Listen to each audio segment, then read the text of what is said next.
Nah, pertama-tama saya akan menyampaikan tutorial pada menu kirim.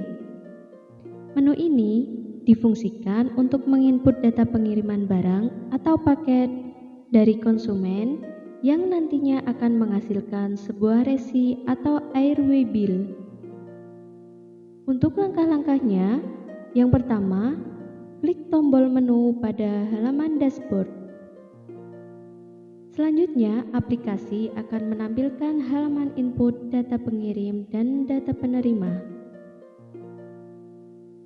Pada halaman ini, terdapat 3 bagian yang harus diisi. Bagian pertama adalah form pengirim. Pertama-tama, input nama pengirim.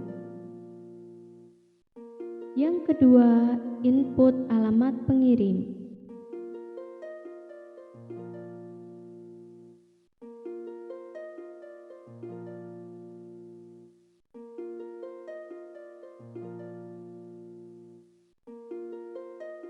Yang ketiga, input nomor telepon pengirim.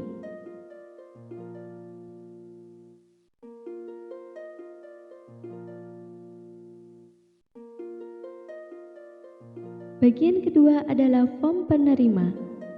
Input nama penerima, kemudian input alamat penerima, selanjutnya input nomor telepon penerima,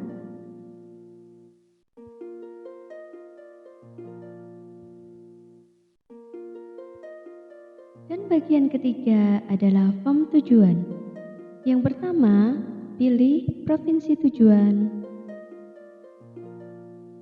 Yang kedua, pilih kabupaten. Dan yang ketiga, pilih kecamatan. Yang keempat, input kode pos.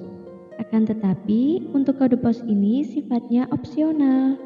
Artinya, apabila tidak menginput kode pos, Anda tetap bisa melanjutkan proses input data pengiriman pada tahap berikutnya. Selanjutnya, klik tombol next di bagian bawah yang divisualisasikan dengan gambar panah ke kanan. Pada slide berikutnya, aplikasi masih akan menampilkan form kirim yang mempunyai beberapa kolom yang harus diisi sesuai dengan data barang atau paket yang akan dikirimkan. Yang pertama, input jenis barang atau paket. Yang kedua, input jumlah berat. Sebagai informasi tambahan, jumlah berat menggunakan satuan kilogram. Selanjutnya, yang ketiga, input jumlah koli. Yang keempat, pilih barang atau paket akan diasuransikan atau tidak. Apabila barang atau paket akan diasuransikan, checklist pada kolom asuransi. Selanjutnya, input nilai asuransi pada kolom nilai barang. Yang kelima, input keterangan form tambahan. Pada bagian ini wajib diisi ya. Apabila Anda tidak mengisi kolom form tambahan, maka Anda tidak bisa melanjutkan proses input data pengiriman ke tahap berikutnya. Yang keenam, input biaya lain dan keterangan biaya lain apabila diperlukan. Pada kedua kolom ini sifatnya opsional. Artinya, apabila Anda tidak mengisi kedua kolom tersebut, Anda tetap bisa melanjutkan proses input data pengiriman ke tahap selanjutnya. Kemudian, pada halaman kirim ini terdapat tombol tambah volume rincian di bagian bawah. Tombol ini digunakan untuk mengirim barang yang berukuran besar, sehingga harus dilakukan perhitungan berdasarkan volume. Dan perhitungan jumlah volume pada aplikasi ini bisa Anda tambahkan lebih dari satu. Berikut merupakan langkah menggunakan tombol tambah volume rincian. Sebelum menginput data volume barang atau paket, Anda dapat mengukur barang atau paket tersebut menggunakan penggaris atau sejenisnya terlebih dahulu, guna mengetahui panjang, lebar dan tinggi dari barang atau paket tersebut. Selanjutnya, klik tombol tambah volume rincian pada aplikasi.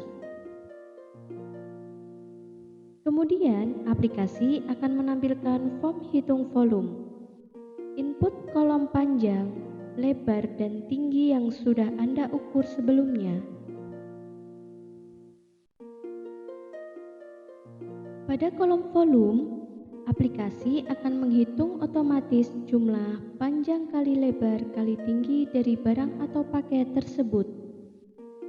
Nah, selanjutnya, timbang berat barang atau paket. Kemudian, input jumlah berat barang atau paket dari hasil timbang tersebut pada kolom aktual. Klik tombol tambahkan. Selanjutnya, aplikasi akan menambahkan data volume barang atau paket tersebut pada tabel detail volume. Klik tombol selesai yang berada pada sisi kanan atas, kemudian aplikasi akan menampilkan kembali halaman sebelumnya. Klik tombol next pada bagian bawah yang divisualisasikan dengan tanda panah ke kanan. Pada slide berikutnya, aplikasi akan menampilkan form rincian biaya yang sudah terhitung secara otomatis oleh aplikasi. Pilih jenis pembayaran. Kemudian, klik tombol kirim yang berada pada bagian bawah. Apabila data berhasil disimpan, aplikasi akan menampilkan notifikasi transaksi berhasil disimpan pada bagian atas. Nah, dalam hal ini, saya akan menyampaikan hal penting yang bisa dijadikan sebagai catatan. Perlu Anda ketahui bahwa printer akan mencetak resi secara otomatis setelah Anda menekan tombol kirim. Maka dari itu, pastikan terlebih dahulu setting printer sudah benar ya. Kemudian, aplikasi akan otomatis mencetak resi melalui printer seperti pada video berikut ini.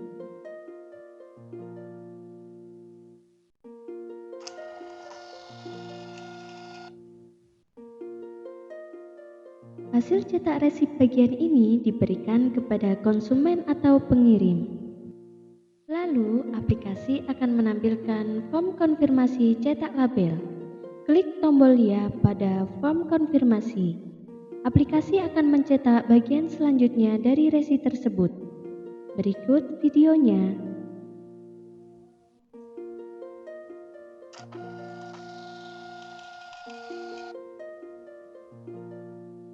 Hasil cetak resi bagian ini ditempelkan pada barang atau paket. Nah, sebagai informasi tambahan, pada printout resi untuk pengirim, terdapat QR Code yang mempermudah pengirim melakukan tracking barang atau paket.